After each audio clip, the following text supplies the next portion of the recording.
सेवक भेंट घर आगे प्रभु बिलो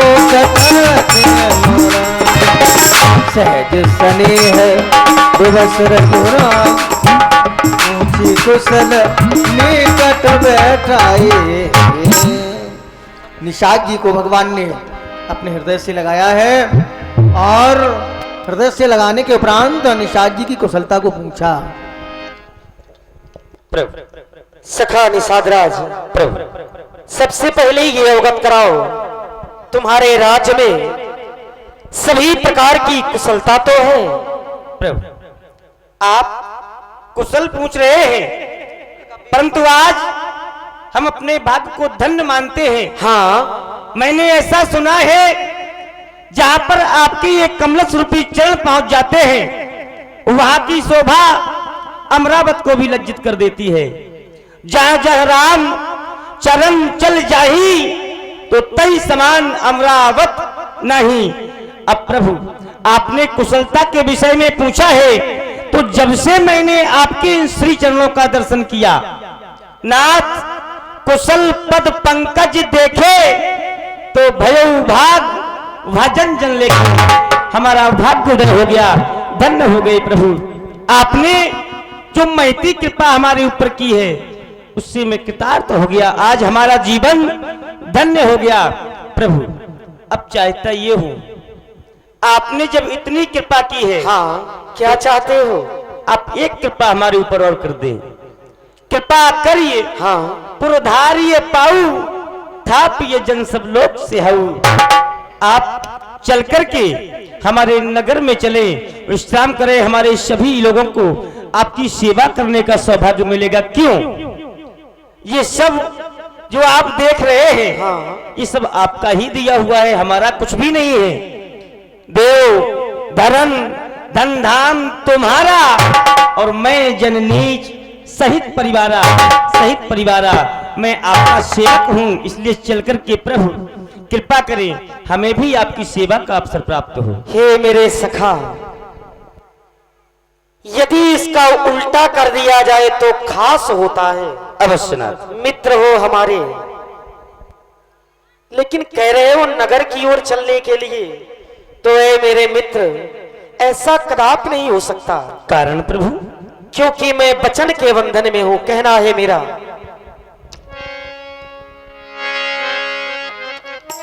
कहु सत्य सब सखा सुजाना, मोहि दीन पितु आयसु। महाराज की आज्ञा कैसी? तुमने जो कुछ विचार किया है ये बहुत अच्छा है। एक राजा का यही कर्तव्य प्रजा के लिए। लेकिन ऐ मेरे मित्र, कहना है मेरा,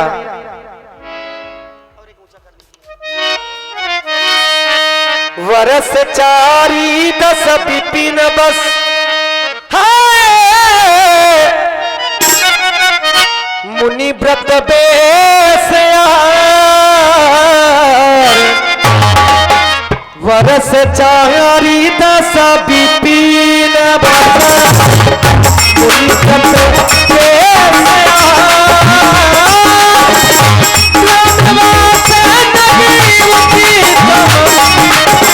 सुनहु सखा के भाई, सुनहु सखाया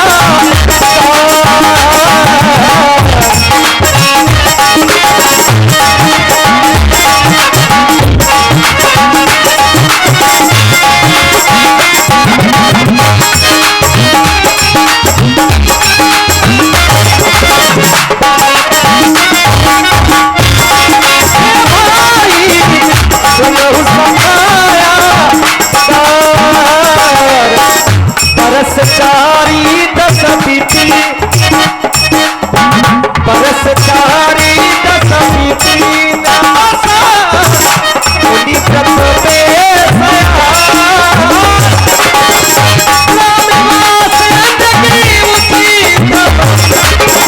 सुनहु सखा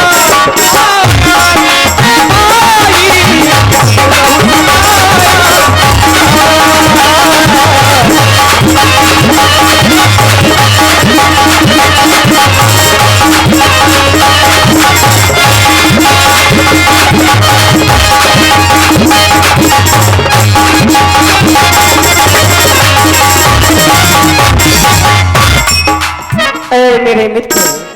मेरी माँ ने वरदान में मांगा, तापस वेश विशेष उदासी, 14 वर्ष राम वनवासी। तो मेरा तो यही कहना है, यदि मैं नगर की ओर जाऊंगा तो नगरवासी कहलाऊंगा, ग्रामवासी हो जाऊंगा, इसलिए खंडित हो जाएगा, अधर्म हो जाएगा। इसलिए मेरे मित्र, मुझे 14 वर्षों तक मुनियों का व्रत रखना है, यही वेश में वन में ही रहना है, वन में वास करना है, क्योंकि वरदानी ने वर दे करके वनवासी कर डाला है। वरदानी ने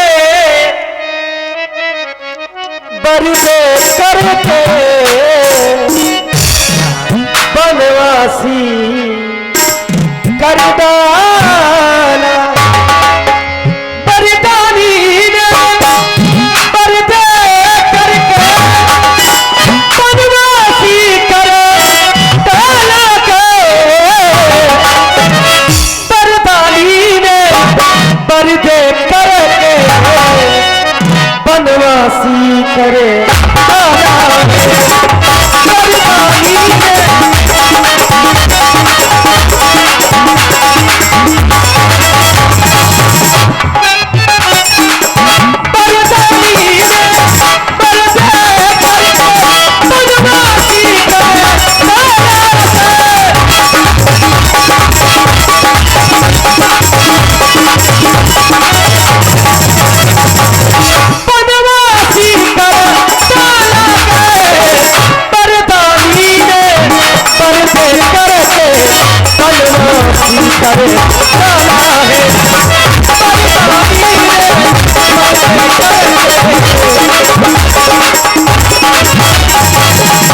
मांगने वाले ने कैसा वरदान मांगा?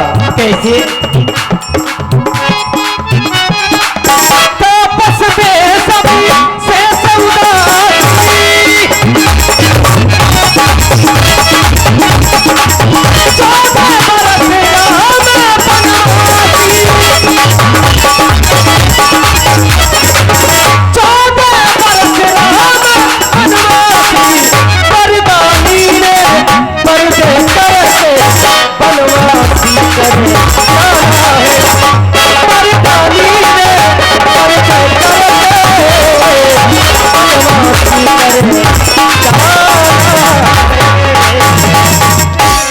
इसलिए हमारे लिए उचित स्थान बताओ जहां पे हम ठहर।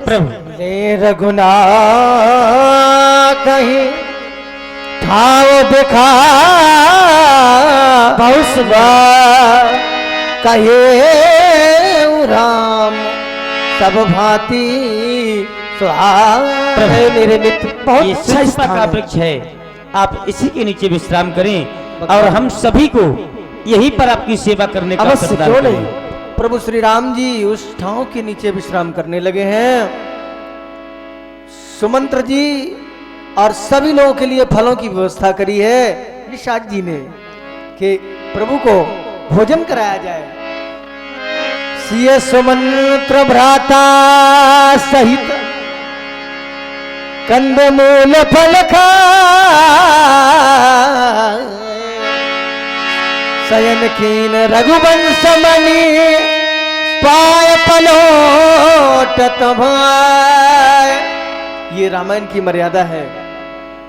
देखिए, जहां राम जी आराम करते हैं वहां साक्षात ब्रह्म की सेवा करने के लिए लक्ष्मण जी उनके चरण दबाते हैं। आज कलयुग में जो भाइयों भाइयों के प्रति व्यवहार है वो सब जान रहे हैं कि घरों में क्या हो रहा है, लेकिन रामलीला इसीलिए करवाई जाती है कि कम से कम रामलीला से एक शिक्षा ली जाए। जितने मेरे छोटे भाई हैं मैं उनसे निवेदन जरूर करूंगा, देखिए सेवा किस प्रकार करना है ये रामायण के अंतर्गत हमें लक्ष्मण जी से सीखना है। लक्ष्मण जी ने देखा कि लगभग श्री राम जी थकित हैं, उनकी सेवा करें, तो लक्ष्मण जी सेवा करने लगे। और जब देखा कि प्रभु सोने से लगे तो लक्ष्मण जी उठे हैं। उठे लखन प्रभु सोबत जानी, कह सच भई सोबन मृदुभा। आदरणीय पितातुल मंत्री सुमंत जी, मैं इस समय देख रहा हूं भैया प्रभु श्री रामचंद्र जी मैया जानकी जी शयन कर रहे हैं और जब से हमने अयोध्या को छोड़ा है आप भी हमारे साथ में आए हुए हैं। आपने अभी तक विश्राम नहीं किया है, आप थकित हो गए होंगे। जाइए आप भी जाकर के शयन कीजिए, मैं स्वयं वीरासन लगा करके बैठता हूं। कछुक दूर सज पान सरास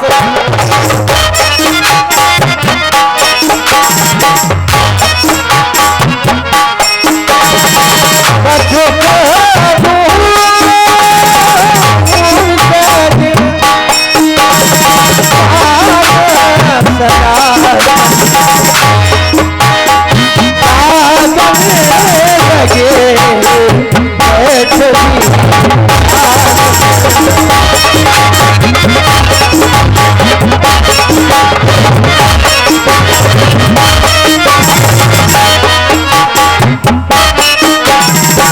लक्ष्मण जी कुछ दूर जाकर के जब भगवान सोने लगे, शयन करने लगे, कुछ दूर जाकर के लक्ष्मण जी बाण चढ़ा के बैठ गए, मानो जंगल में कोई हिंसक पशु भगवान पर आक्रमण ना करवे।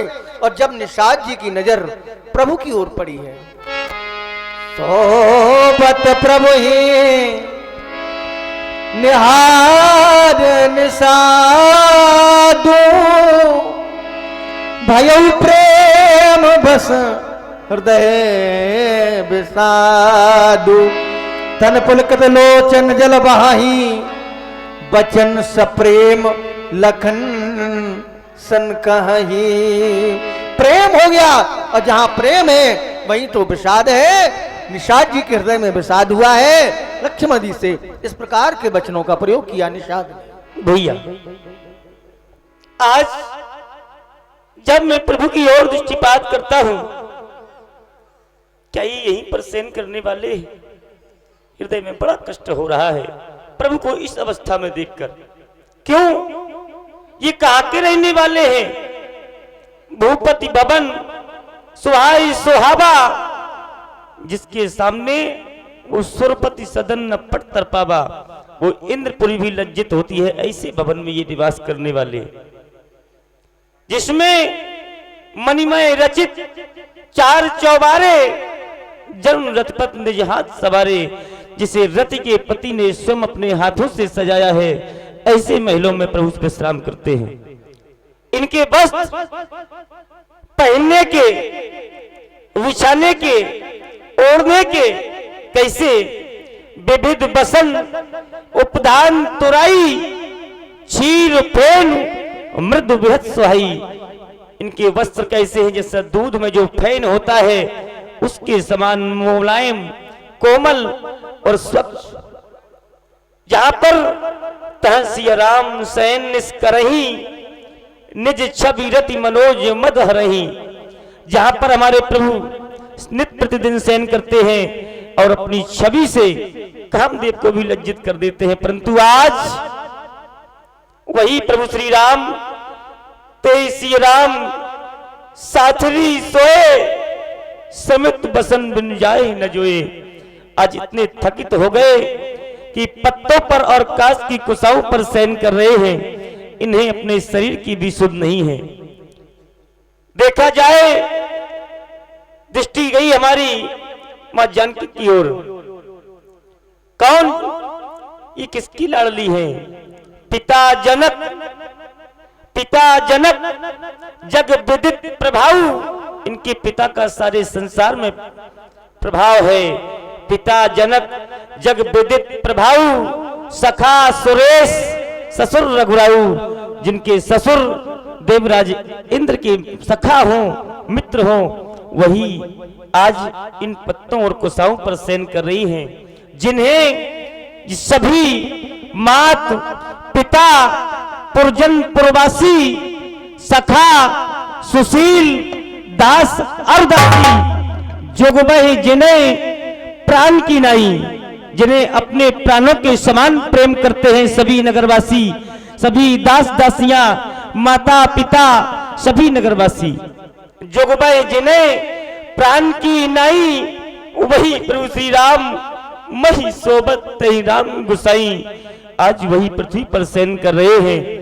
क्या देखा जाए जिनके पति प्रभु श्री राम जी हो, रामचंद्र पति सो वैदेही मई सोबत विधिबाम न केही, क्या ऐसे परमात्मा प्रभु श्री राम इस जगह शयन करने वाले हैं?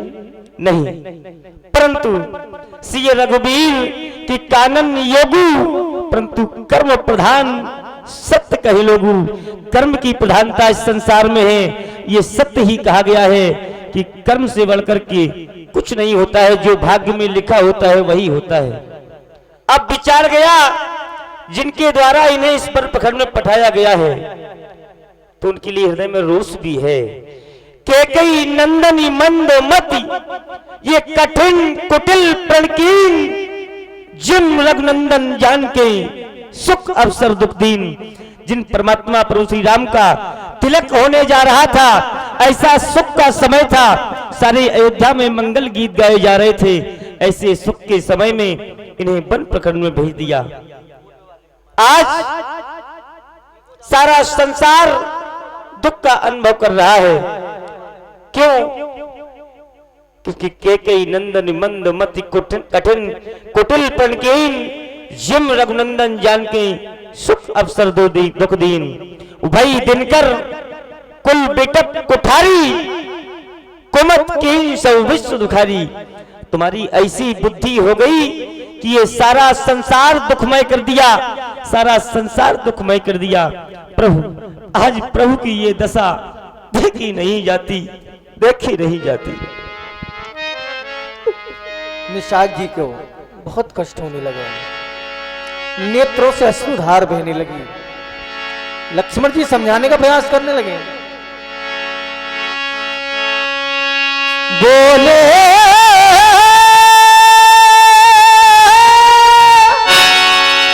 लखन मधुर मृदु भाली, ज्ञान विराग भगति रस सानी।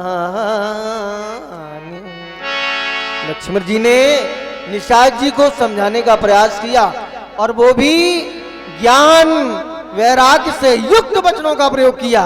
और मैं आपको बता दूं, इस स्थल पे जहां लक्ष्मण जी निषाद जी को समझा रहे हैं, बाबा तुलसीदास जी ने लिखा है कि ये लक्ष्मण गीता है। जैसे गीता में भगवान कृष्ण अर्जुन को ज्ञान दे रहे हैं, ठीक उसी स्थल पे हमारे लक्ष्मण जी निषाद जी को ज्ञान दे रहे हैं। ये लक्ष्मण गीता है जो प्रत्येक प्राणी के जीवन में बहुत अहम भूमिका रखती है। लक्ष्मण जी की वार्ता को आप लोग गौर से सुनिए। धन्यवाद। वाह निखात राज जी, बड़ी ही प्रसन्नता हुई। देखा वनों के मध्य कोई ऐसा भी है